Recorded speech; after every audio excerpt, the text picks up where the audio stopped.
vamos a ver este tema de pues conceptos de taxonomía.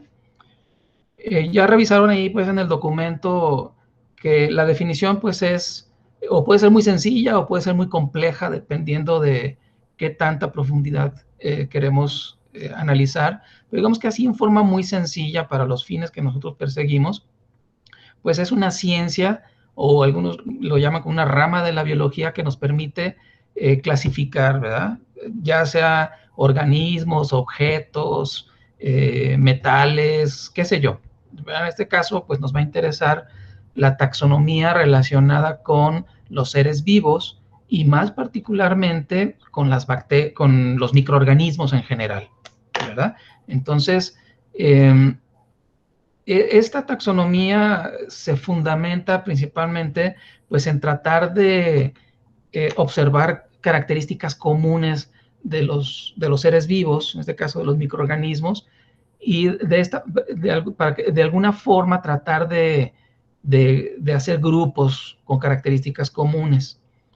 Esos grupos se les llaman taxones, ¿verdad? Entonces, cada uno de los niveles que ya han conocido desde el kinder, ¿verdad?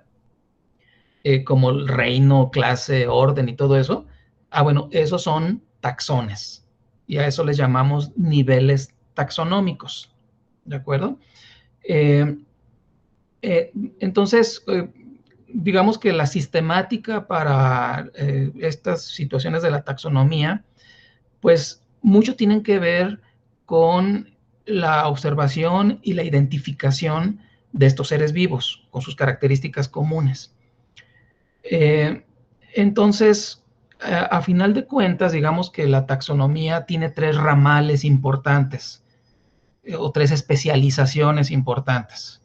Uno es la clasificación, que básicamente es lo que estábamos mencionando justamente del propósito de la taxonomía, ¿verdad? Hacer estos grupos,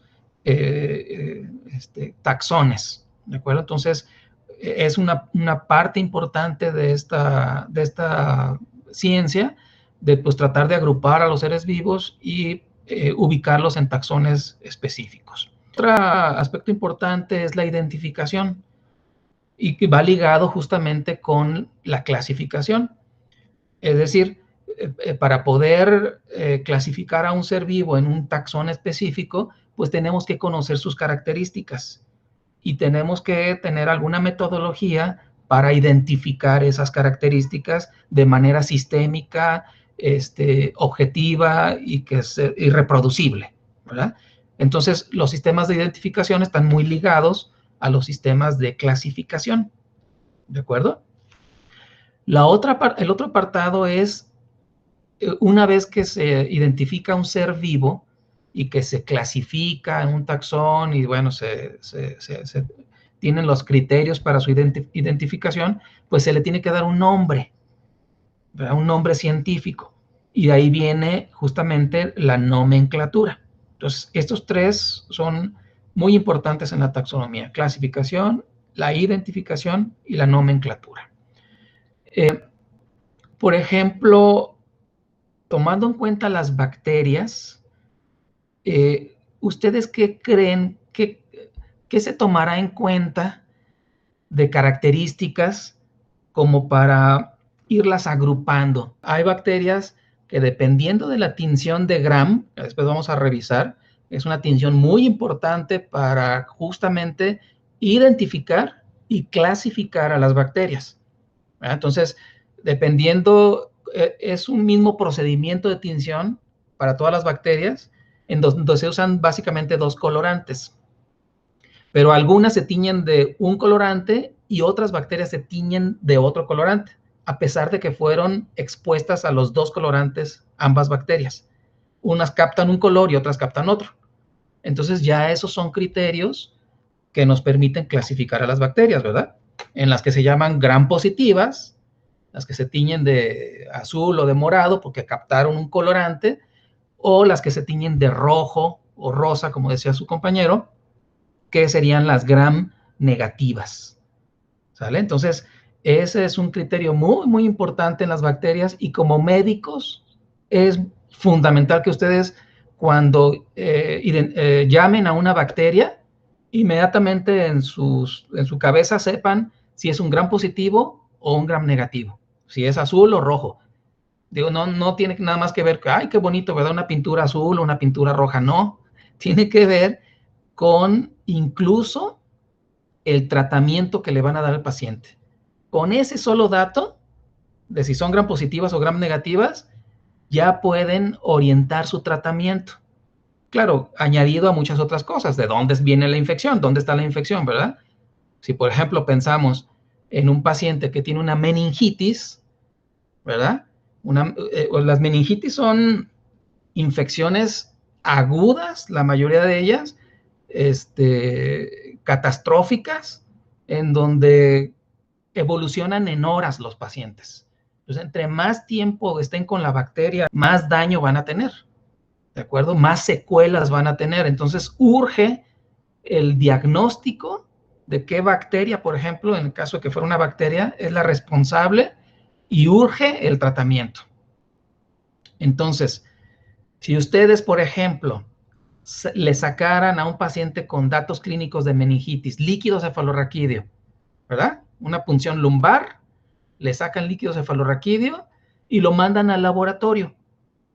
Y dicen, bueno, yo me voy a esperar, como soy médico muy ortodoxo, me voy a esperar hasta que me identifiquen a la bacteria para poder darle el tratamiento.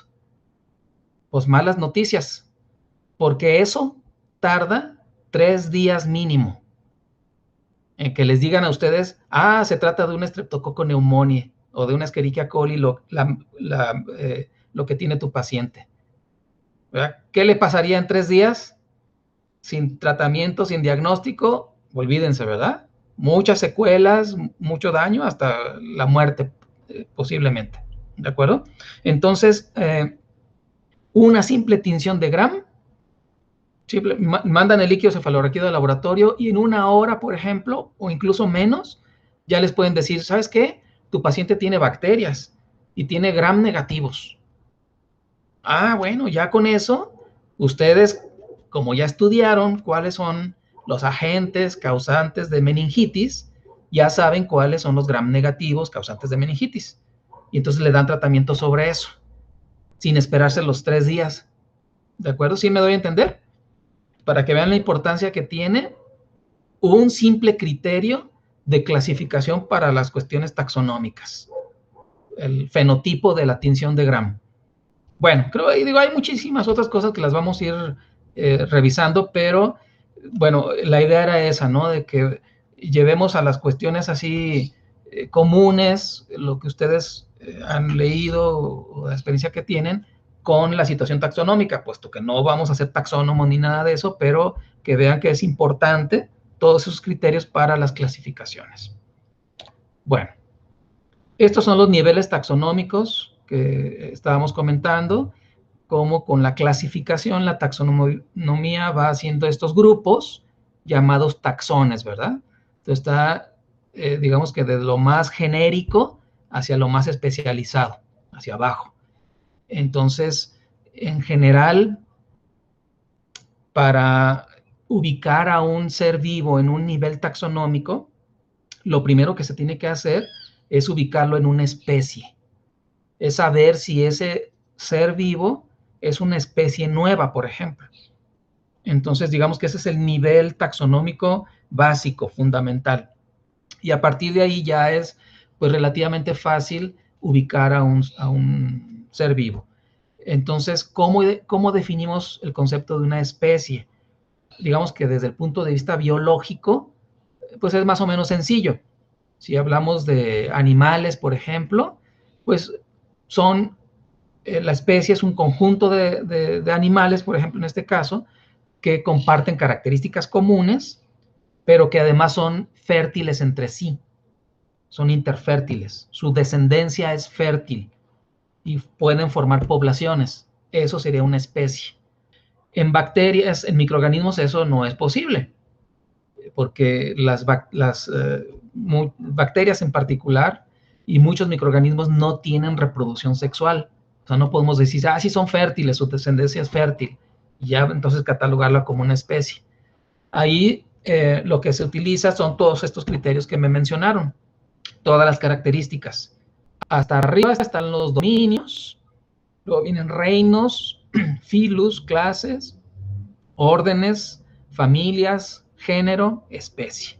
A nosotros, como médicos, en el ámbito de la microbiología, digamos que lo que nos interesa de estos niveles taxonómicos son básicamente el género y la especie.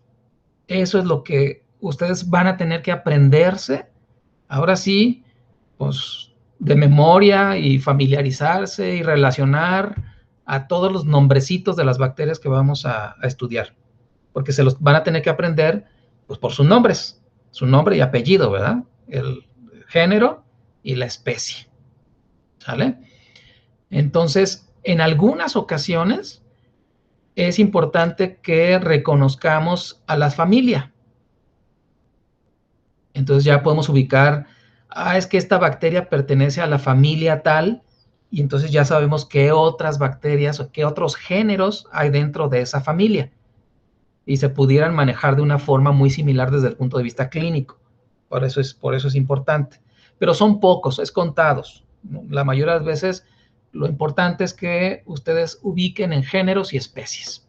En microbiología no acaba ahí, sino que hacia abajo también hay otros niveles taxonómicos.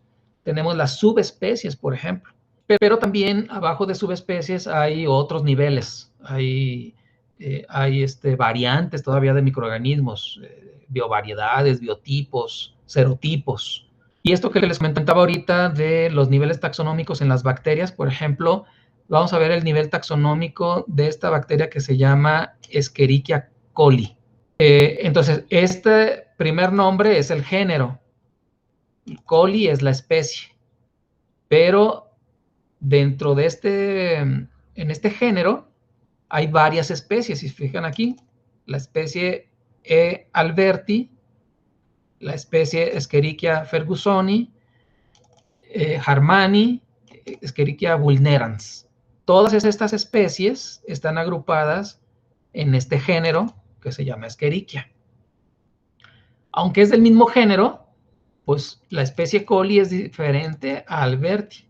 Pero todo este género, Escherichia, está ubicado en la familia Enterobacteriaceae. Aquí está el género Escherichia coli, pero hay muchos otros.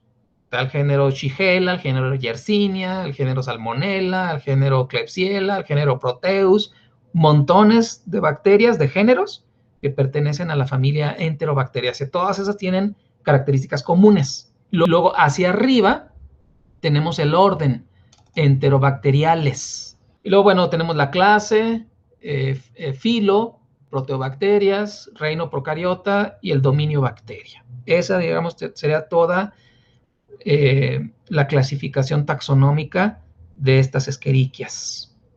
Ahora ya está tomando relevancia un poco más estas situaciones, estos taxones, más arriba que género y que familias. Los filos. A ver, ¿se acuerdan? Está dominio, reino, filos o división. ¿Vale? Entonces, algunos filos, no son todos, pero algunos filos de importancia médica son estos que están en verde. Los bacteriodetes, proteobacterias, firmicutes, actinobacterias, espiroquetas y clamidias. Eso ha tenido relevancia en los últimos años porque ya han escuchado hablar de la microbiota intestinal. Ahora lo que se está estudiando es que dependiendo de la microbiota que tengan en el intestino, cada uno de nosotros tenemos una microbiota intestinal diferente. Se ha visto que algunas bacterias de estos filos que les comenté aquí predominan en ciertas enfermedades. Por ejemplo, en la obesidad. Se ha visto que las personas que tienen diferentes grados de obesidad, obesidad mórbida o de diferentes niveles de sobrepeso, tienen diferente patrón de microbiota intestinal. ¿Sí? Se ha visto, por ejemplo, que las personas que tienen depresión emocional también tienen cierto patrón de microbiota intestinal. Entonces, ya ahorita lo que estamos buscando es marcadores que te digan qué tipo de microbiota intestinal tienes para tratar de predecir ciertas enfermedades o de menos tener cierto nivel de factor de riesgo, detectar factores de riesgo. ¿Y de qué depende? Ahora sí, como qué fue primero, o el tener el cáncer o la depresión hizo que tuviéramos una microbiota intestinal diferente, o la microbiota intestinal diferente hizo que tuviéramos esas enfermedades. Ahí está el dilema, ahí está la investigación. Pero muchos opinan que esa microbiota intestinal se modifica dependiendo de tu alimentación. Por ejemplo, si comes muchos carbohidratos simples, se van a modificar tus filos bacterianos de tu microbiota intestinal. Y si predominan los firmicutes porque tú estás comiendo mucho carbohidrato, a lo mejor eso te va a llevar a obesidad o a cáncer. ¿Sí me doy a entender? Entonces, se modifica la microbiota intestinal por el nivel de estrés que manejen. Las hormonas, hay un eje que se llama el eje hormonal cerebro, sistema nervioso central, intestino. Hay muchas hormonas que se producen en el cerebro originadas por alteraciones emocionales, por ejemplo, y esas hormonas van e impactan en el intestino y favorecen el crecimiento o no de varios filos bacterianos, y eso modifica su microbiota intestinal. Sus estados de ánimo, del sueño, o sea, todo influye. Dónde viven, la zona geográfica donde viven, etcétera, ¿no? Entonces, cada vez van a ver ustedes esos datos. Por eso les pongo aquí estos filos para que se vayan familiarizando. Van a escucharlo, bacteriodetes, proteobacterias, firmicutes, ya que estudien obesidad y muchas enfermedades, van a ver que lo van a relacionar con la microbiota intestinal. Bueno, entonces hay mucha investigación también en tratar de prevenir enfermedades modificando la microbiota intestinal. ¿Sí? Entonces, pues es un campo muy amplio y muy interesante y muy novedoso. Bueno, y se relaciona todo esto con la taxonomía, justamente. Muy bien. Bueno, entonces ya vimos algo de la clasificación de la taxonomía. ¿Se acuerdan que tenía las 3 ramales? Clasificación, identificación y nomenclatura. Ya vimos clasificación. La identificación, pues ya también estuvimos hablando de algo de eso, y vamos a hablar un poquito de la nomenclatura, de cómo se les da el nombre a los microorganismos, en particular a las bacterias. Vamos a centrarnos en eso. En la antigüedad hubo un sistema para llamar a los microorganismos desde el punto de vista científico que se le llamó sistema polinominal. Eso significa que se requieren muchos nombres para bautizar, digamos así, a un ser vivo, ¿no? Pero eran muy complicados porque se utilizaban nombres que eran propios de la región, del idioma donde se hablaba, y de las ideas que se tenían de alguna característica del ser vivo.